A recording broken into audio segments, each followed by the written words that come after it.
अस्सलाम वालेकुम स्टूडेंट्स। आज का हमारा लेक्चर है अकाउंटिंग इक्वेशंस के ऊपर। आपको नज़र आ रही होगी अकाउंटिंग इक्वेशंस। आपको जैसा पता है कि अकाउंटिंग इक्वेशंस क्या होती है, आपको नज़र भी आ रही है, पढ़ देता हूँ, सामने लिखी हुई है। Accounting equation is a statement of equality. Accounting equation एक स्टेटमेंट होता है, एक बयान होता है जो इक्वलिटी को बयान कर रहा होता है, दो साइड की equality between debit and credit. यानी दो साइड होती है, एक साइड डेबिट होती है, लेफ्ट साइड वाली डेबिट होती है और राइट साइड में क्रेडिट होती है। इन दोनों के अंदर अमाउंट्स बिल्कुल इक्वल होने चाहिए, सेम होना चाहिए। जितना अमाउंट डेबिट में होगा उतना ही क्रेडिट में होगा। इसी को अकाउंटिंग इक्वेशन जाहिर करती है। आगे बढ़ते हैं। The accounting equation signifies that the assets of a business are always equal to the total liabilities and capital. Accounting equation ये कहती है कि कारोबार के जितने भी असेट्स हैं उनका जो अमाउंट्स है उतनी ही वैल्यू के कारोबार के कर्जे और कैपिटल का अमाउंट दोनों को जमा करो तो वो असेट्स के इक्वल होना चाहिए। फ़र्ज़ करें अगर असेट्स आपके पास कारोबार के 1,00,000 रुपए हैं जो को लेफ़्ट साइड पे लिखा है असेट्स के नाम से, फिर राइट साइड पे दो हैं, 50,000 का कर लाइबिलिटीज़ है और 50,000 का कैपिटल है। इन दोनों को जमा कर लो, 50-50 1,00,000 रुपये, यानी इन दोनों का अमाउंट लाइबिलिटीज़ और कैपिटल का अमाउंट्स टोटल होना चाहिए बराबर असेट्स के अमाउंट्स के। इस तरह दोनों 1,00,000 रुपये हो गए। The relationship that exist among asset liabilities and capital is express as under. अब जो हमने आपको नीचे इक्वेशन नज़र आ रही है, इस इक्वेशन में हमने रिलेशनशिप जाहिर करी है। लेफ्ट साइड वाली की राइट साइड के साथ रिलेशनशिप क्या है, ये कहते हैं रिलेशनशिप हमेशा इक्वल होनी चाहिए लेफ्ट साइड में और राइट साइड में, और बीच में इक्वल का निशान लगा हुआ है। लिखा है total assets equal to total liabilities के होंगे।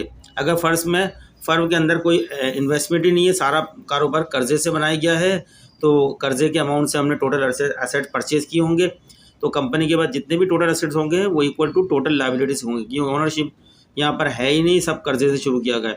या अगर आपके टोटल असेट्स हैं लेकिन टोटल असेट्स के ऊपर दो आदमियों का क्लेम है, एक टोटल लाइबिलिटीज़, कुछ कर्जा लिया है इस असेट को ख़रीदने के लिए, और ख़ुद कुछ जो है मालिक ने पैसा लगाया है अपने पास से, इन्वेस्टमेंट की है इस असेट को परचेज़ करने के लिए।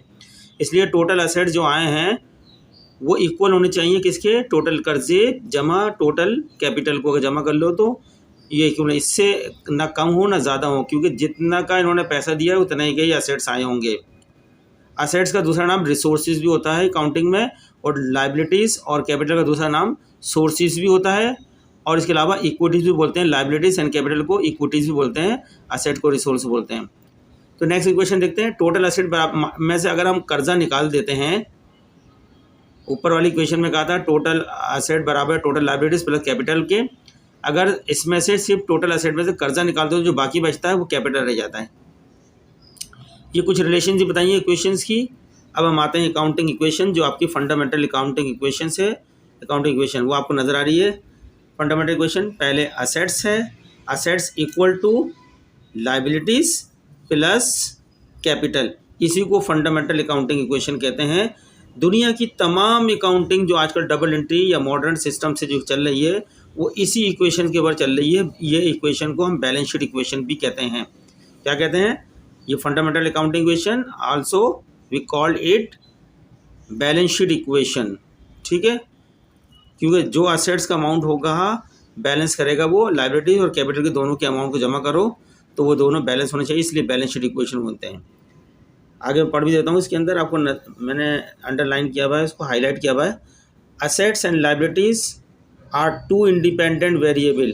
ये जो कहा गया है आपके सामने, असेट्स और लाइबिलिटीज़ ये दोनों इंडिपेंडेंट वेरिएबल हैं, अलग अलग हैं, लेकिन जो कैपिटल है वो इन दोनों पे डिपेंड कर रहा है।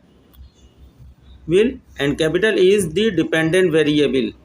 सिर्फ कैपिटल डिपेंडेंट वेरिएबल, ये चीज़ें आपको MCQs के अंदर आती हैं। अगर आपका कॉन्सेप्ट, आप इसको मेरे लेक्चर को सुनेंगे तो आपका कॉन्सेप्ट क्लियर हो जाएगा। इंटरव्यूज़ वगैरह में भी पूछे जाते हैं तो वहाँ भी आप क्लियर कर सकते हैं अच्छे नंबर से। खाली प्रॉब्लम को सॉल्व करना ही अकाउंटिंग जानना नहीं होता है, अकाउंटिंग का कॉन्सेप्ट अच्छी तरह जहन नशीन करते हुए अकाउंटिंग अच्छी की जा सकती है। आगे बढ़ते हैं।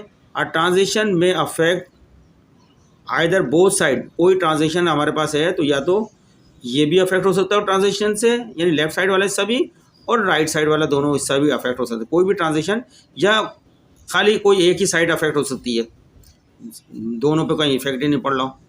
ये बता रहे हैं इसके अंदर।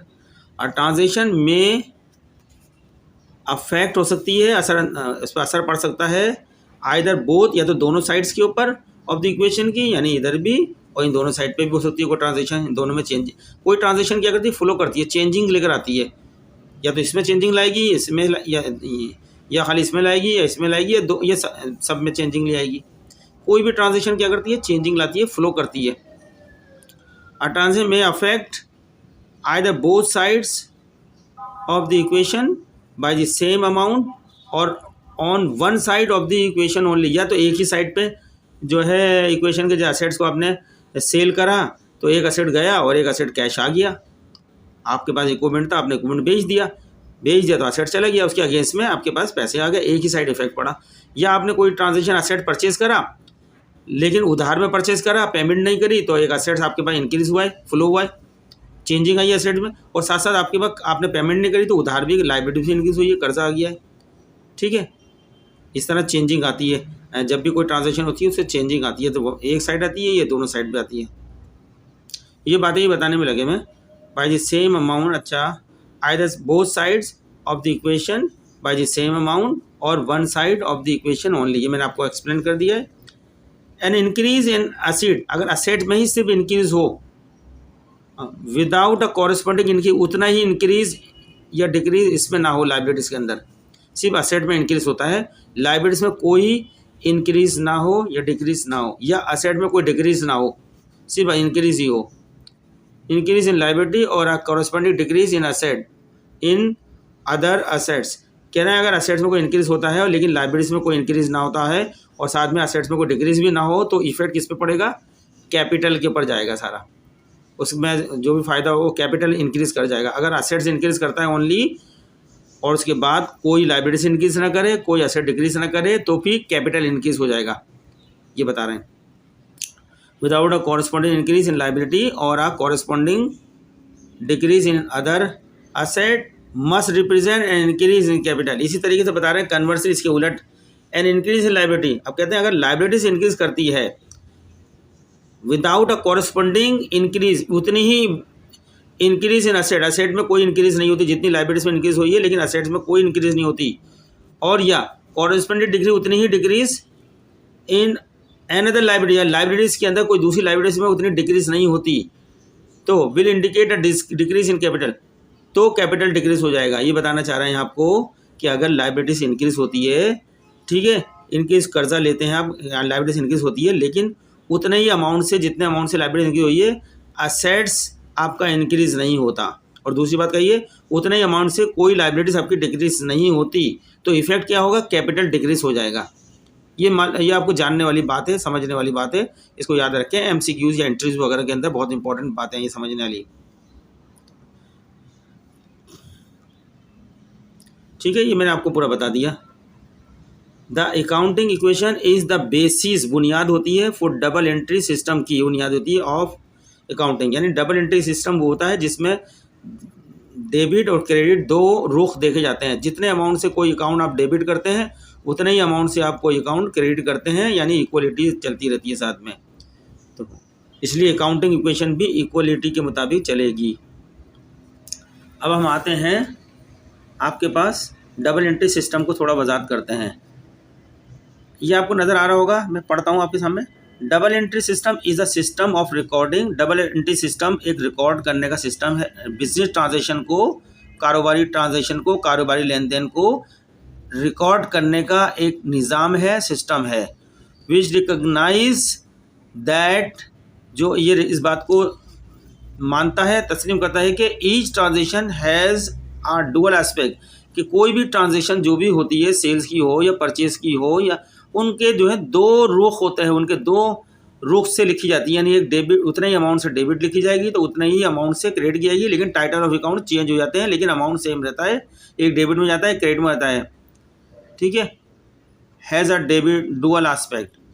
To accounts are always affected by each transaction. हर ट्रांजेक्शन में कम से कम दो अकाउंट्स अफेक्ट ज़रूर होंगे, लेकिन अमाउंट सबका डेबिट साइड में जितना अमाउंट लिखा है उतना ही क्रेडिट लिखा है, लेकिन टाइटल ऑफ अकाउंट चेंज होंगे हर ट्रांजेक्शन के अंदर।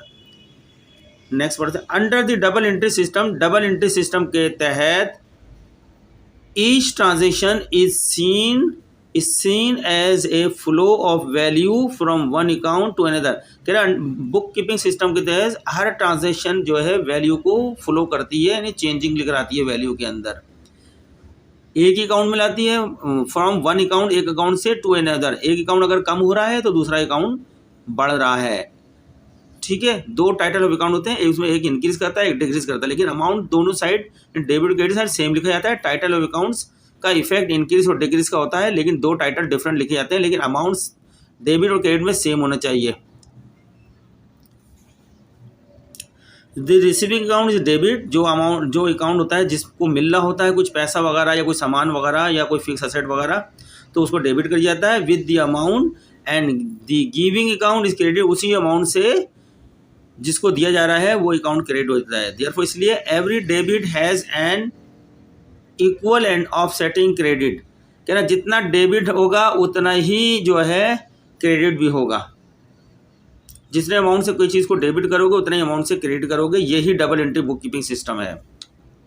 If only two accounts are affected such as in the purchase of building for cash, फर्ज करेगा हमने एक बिल्डिंग परचेज करी है कैश के अंदर, तो इसमें अफेक्ट दो अकाउंट हो रहा है, एक बिल्डिंग अकाउंट, आपके पास बिल्डिंग आ रही है उसके अगेंस्ट में आपके पास से कैश कम हो रहा है। One account building is debited, एक जो बिल्डिंग आपके पास आ रही है उसको हम डेबिट कर देंगे, and the other account cash is credit, क्योंकि कैश आपके पास जा रहा है, एक अकाउंट में कमी हो रही है और एक अकाउंट में इजाफा हो रहा है। बिल्डिंग में इजाफा हो रहा है, बिल्डिंग डेबिट हो रही है, कैश में कमी हो रही है, कैश क्रेडिट है, फॉर द सेम अमाउंट, उसी अमाउंट से, इसलिए डेबिट क्रेडिट सेम अमाउंट होंगे, टाइटल ऑफ अकाउंट डिफरेंट होंगे लेकिन अमाउंट सेम ही होगा। If more than two accounts are affected by the transaction, अगर दो से ज़्यादा अकाउंट अफेक्ट होते हैं इस ट्रांजेक्शन में, the sum of the debit entries must equal to the sum of the credit entries. Account जितने भी दो हों, तीन हों, चार हो, दो से ज़्यादा जितने भी हों, लेकिन हम देखेंगे डेबिट और क्रेडिट का जो सम है, जो टोटल है, वो बराबर आना चाहिए, ठीक है। तो स्टूडेंट्स आज का लेक्चर हम यहीं तक रखते हैं कि वो लंबा हो जाएगा, तफसीली और ज़्यादा बढ़ जाएगा। तो अगर आपको हमारे ये लेक्चर पसंद आ रहे हैं तो आप हमारे चैनल को सब्सक्राइब करें, लाइक करें और आगे शेयर्स करें।